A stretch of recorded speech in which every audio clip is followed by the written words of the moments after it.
नमस्कार दोस्तों, कथा वाचन में आप सभी का स्वागत है। इस वीडियो में हम आपको श्री सत्यनारायण भगवान की कथा का प्रथम अध्याय सुनाएंगे।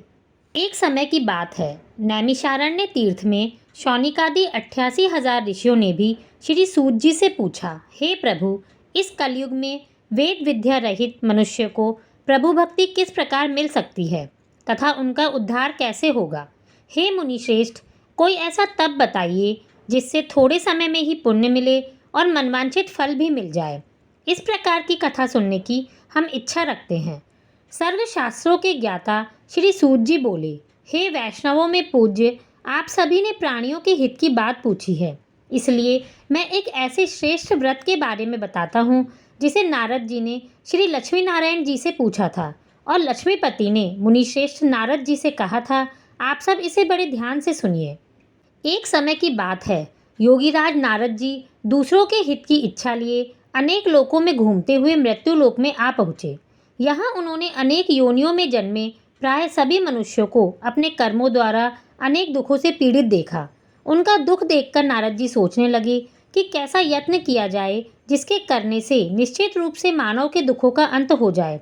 इसी विचार पर मनन करते हुए वह विष्णु लोक में गए।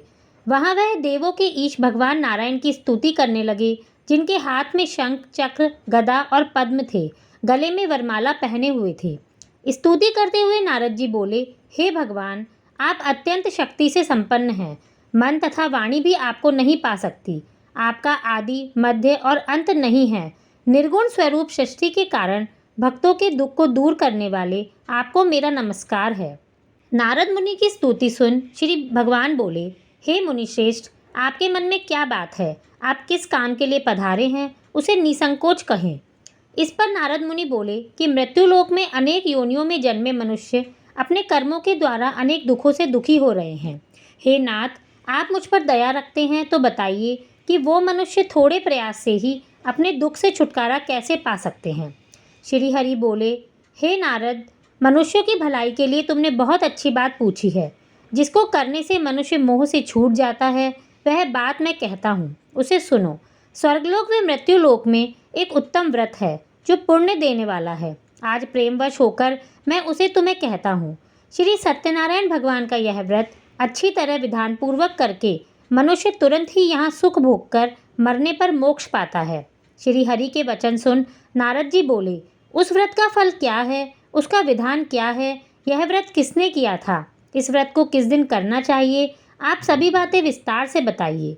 नारद की बात सुनकर श्री हरि बोले, दुख और शोक को दूर करने वाला यह व्रत सभी स्थानों पर विजय दिलाने वाला है।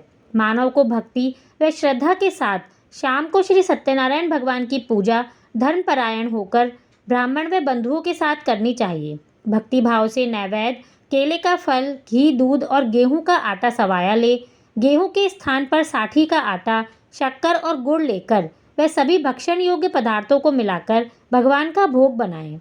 ब्राह्मण सहित बंधु बांधवों को भी भोजन कराएं। उसके बाद स्वयं भोजन करें। भजन कीर्तन के साथ भगवान की भक्ति में लीन हो जाएं।